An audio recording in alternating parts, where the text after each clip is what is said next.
क्या कार्यक्रम है? कि आज रिसेप्शन का कार्यक्रम है हमारे अध्यक्ष जी का, बेटे की शादी थी तो उसमें हम लोग आए हैं, तो ये तो आना जाना लगा ही रहता है। तो विधायक जी एक सवाल है कि अभी एक बात आई थी कि महाकुंभ में मुस्लिमों को दुकान नहीं लगाने देंगे। मौलवियों का बयान आ गया है कि हम लोग दरगाहों पे नहीं जाने देंगे हिंदू। देखिए, मौलवियों का बयान आ गया है वो विषय अलग है। दरगाह पे तो हिंदू को जाना भी नहीं चाहिए। जहाँ कोई एक ऐसा जिहादी मरा हुआ दबा हुआ पड़ा हो नीचे और उस पर जाकर के हिंदू अगर माथा पटकता है तो इससे बड़े दुर्भाग्य की बात नहीं है। देवादिदेव महादेव भगवान विष्णु, भगवान हमारे देव नारायण जी और हनुमान जी महाराज, हमारे यहाँ खाटू श्याम जी से लेकर जहाँ आदमी जाना चाहता है, ईश्वर एक है, उसके रूप अलग है। लेकिन दरगाह के अंदर तो वो जिहादी दबे हुए हैं। जिन जिहादियों ने यहाँ दुराचार किए, बेटियों को जहाँ जौहर करने को मजबूर किया, तो वो दबे हुए हैं, उनके अंदर कीड़े पड़े हुए हैं, उस पर जाकर कोई माथा पटक रहा है तो इससे ज़्यादा दुर्भाग्य की बात नहीं है।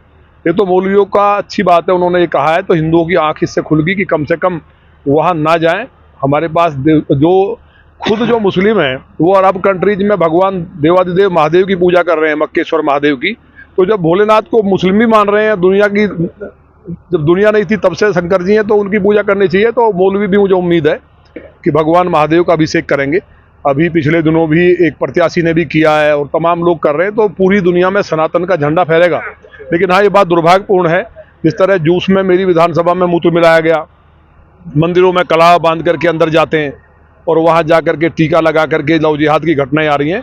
तो हमारी विधानसभा में तो कार्यकर्ताओं ने ये शुरू किया है, जो हमारे अपने कार्यकर्ता हैं, कि जो लोग डाउटफुल हैं उनको चेक करिए, उनको देखिए, अगर वो मंत्र पढ़ सकते हैं तो ठीक है, मंत्र नहीं पढ़ते हैं तो उनको जरा अंदर ले जाके तलाशी लेना चाहिए कि इनका खतना हुआ है कि नहीं हुआ है। अगर खतना हुआ है और वो घुस करके तिलक लगा के घुस रहे हैं तो निश्चित तौर पे दोषी हैं, तो उनके खिलाफ कठोर कार्रवाई होगी, उनको पुलिस को पकड़ाया जाएगा। पूरा देश, क्योंकि ये नेहरू लियाकत समझौते के आधार पे देश का बंटवारा हुआ है, हमारी मान्यताओं की संस्कृति का सम्मान करेंगे, उस समझौते में है।